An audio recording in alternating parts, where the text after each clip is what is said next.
प्रभु श्री राम द्वारा दंडकारण्य में विराध राक्षस की हत्या। वन गमन के अंतर्गत प्रभु श्री राम अपनी भार्या सीता और अपने अनुज लक्ष्मण के साथ दंडकारण्य नामक घोर वन में पहुंचे तथा तपस्वियों के बहुत से आश्रम देखे।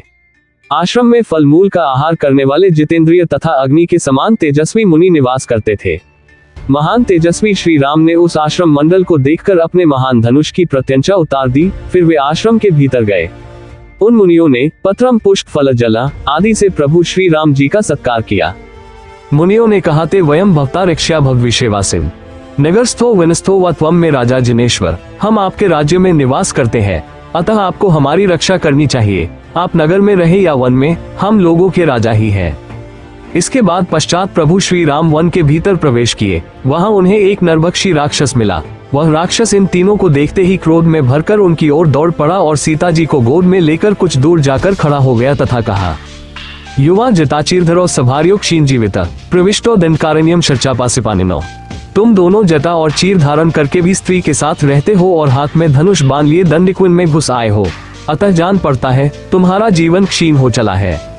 अहम वन्मिदम दुर्ग विराधो नाम राक्षस चरामी सायुधो नित्यम ऋषि मांसानी भक्षेन। मैं विराध नामक राक्षस हूँ। मैं प्रतिदिन ऋषियों के मांस का भक्षण करता हुआ अस्त्र शस्त्र लिए हुए इस दुर्गम वन में विचरण करता हूँ। निशाचर ने कहा, तुम दोनों इस सुंदर स्त्री को छोड़कर तुरंत यहाँ से भाग जाओ, तब मैं तुम दोनों के प्राण नहीं लूंगा। ये सुनकर श्री राम ने तीक्ष्ण बाणों से राक्षस को बींधना शुरू कर दिया। घायल हो जाने पर राक्षस ने सीता को अलग रख दिया और अपने बल पराक्रम से इन दोनों भाइयों को बालकों की तरह उठाकर अपने दोनों कंधों पर बिठा लिया और सघन वन के भीतर जाने लगा। ये देखकर सीता रोने चिल्लाने लगी तथा कहने लगी कि तुम मुझे ही ले चलो, किंतु इन दोनों वीरों को छोड़ दो।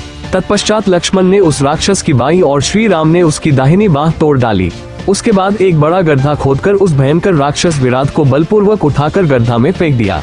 उस गड्ढे को मिट्टी से पाट दिया। इस प्रकार उस निशाचर का वध हुआ। आश्रम के तपस्वी मुनियों ने निशाचरों से रक्षा की जो बात कही थी, उसका प्रत्यक्ष अनुभव श्री राम ने स्वयं किया।